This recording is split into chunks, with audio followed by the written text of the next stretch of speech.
राधे श्याम मित्रों, आपका मित्र हर्षित दीक्षित आपके लिए महाभारत का दूसरा पर्व लेकर आया हूँ। इसमें हम सुनेंगे किस पर्व में कौन सी कथा आई है। पूरा वीडियो देखें, चैनल सब्सक्राइब करें, लाइक करें, शेयर करें। जयम प्रेषयामास समार्थी पांडवान् प्रति यत्र दूतं महाराजो धृतराष्ट्रः प्रतापवान्। धृतराष्ट्र ने पांडवों के पुरोहित के इंद्र विजय विषयक वचनों को सादर श्रवण करते हुए उनके आगमन के औचित्य को स्वीकार किया। तत्पश्चात परम प्रतापी महाराज धृतराष्ट्र ने भी शांति की इच्छा से दूत के रूप में संजय को पांडवों के पास भेजा। श्रुत्वा च पांडवान् यत्र वासुदेवो पुरोगमान् प्रजागरः सम्प्रजन्गे धृतराष्ट्रस्य चिन्तया।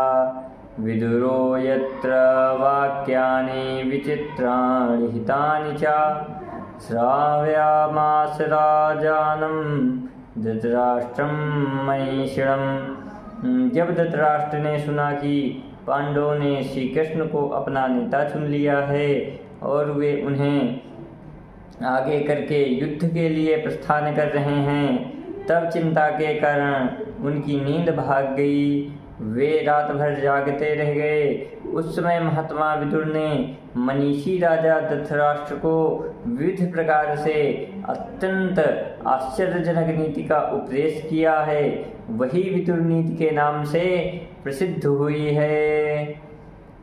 तथा सन सुजातेन यत्राध्यात्ममनुत्तमम् मनस्तापान्वितो राजा श्रावितः शोकलालसः। उसी समय महर्षि सनत सुजात ने खिन्न चित्त एवं शोक विह्वल राजा धृतराष्ट्र को सर्वोत्तम अध्यात्म शास्त्र का श्रवण कराया। प्रभाते राजसमितो संजयो यत्र वा विभोः एकात्म्यं वासुदेवस्य प्रोक्तवान् अर्जुनस्य च। प्रातःकाल राजसभा में संजय ने राजा धृतराष्ट्र से श्री कृष्ण और अर्जुन के एकात्म अथवा मित्रता का भली भांति वर्णन किया। यत्र कृष्णो दयापन्नः संधिमिच्छन् महामतिः स्वयमागाच्छमं कर्तुं नगरं नागसाह्यम्। इसी प्रसंग में यह कथा भी है कि परम दयालु सर्वज्ञ भगवान श्री कृष्ण दया भाव से युक्त हो शांति स्थापन के लिए संधि कराने के उद्देश्य से स्वयं हस्तिनापुर नामक नगर में गए पधारे। प्रत्याख्यानं च कृष्णस्य राजा दुर्योधनेन वै समार्थे आचमानश्च पक्षयोरुभयोर्हितम्।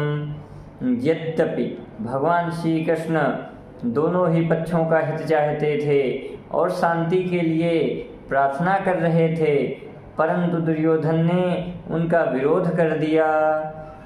दम्भोद्भवस्य चाख्यानामत्रयो परिकीर्तितं वरान्नवेषणमत्रयो मातल्लेश्य महात्मनः।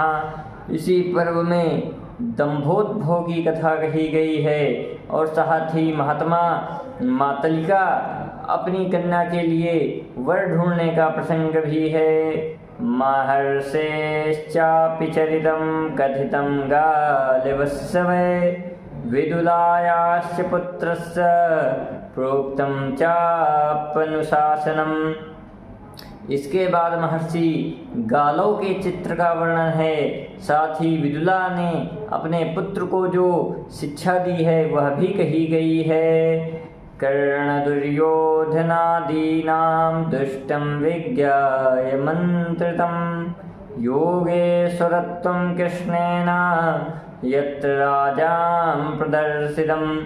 भगवान श्री कृष्ण ने कर्ण और दुर्योधन आदि की दूषित मंत्रणा को जानकर राजाओं की भरी सभा में अपने योगेश्वर का प्रदर्शन किया।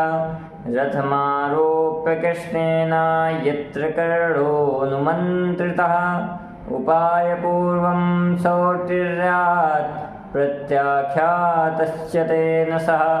भगवान श्री कृष्ण ने कर्ण को अपने रथ पर बैठाकर उसे पांडवों के पक्ष में आने के लिए अनेक युक्तियों से बहुत समझाया बुझाया, परंतु कर्ण ने अहंकारवश उनकी बात अस्वीकार कर दी। आगम हस्तिनापुरादुपलभ्य मरिन्दमः पांडवानां यथा वृत्तं सर्वमाख्यातवान्।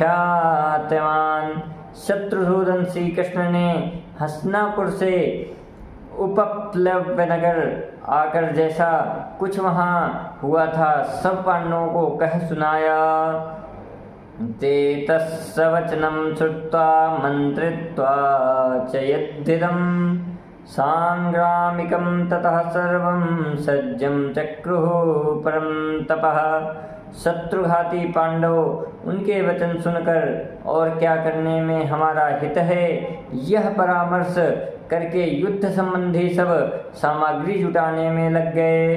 ततो युद्धाय निर्याता नराश्वरथ दंतिनः नगराध्यस्तनापुरात् बलसंख्यानमेव च। इसके पश्चात हस्तिनापुर नामक नगर से युद्ध के लिए मनुष्य, घोड़े, रथ और हाथियों की चतुरंगड़ी सेना ने कूच किया। इसी प्रसंग में सेना की गिनती की गई है।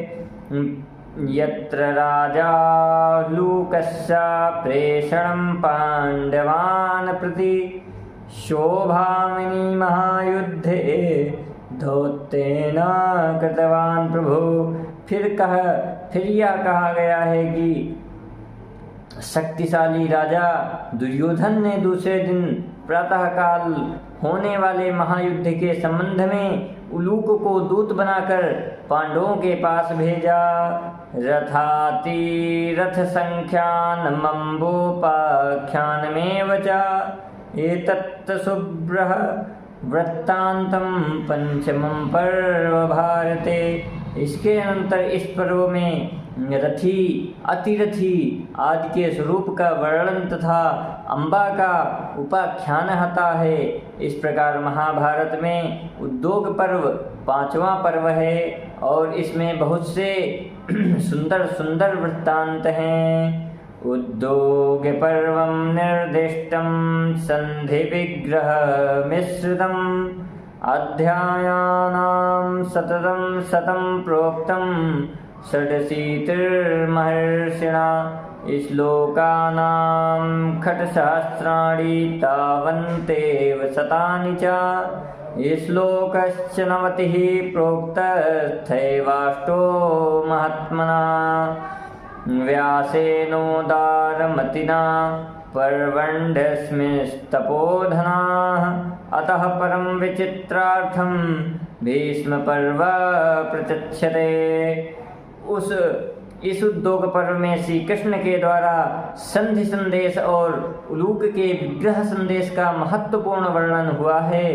तपोधन महर्षियों विशाल बुद्धि महर्षि व्यास ने इस पर्व में 186 अध्याय रखे हैं और इस श्लोकों की संख्या 6698 बताई गई है।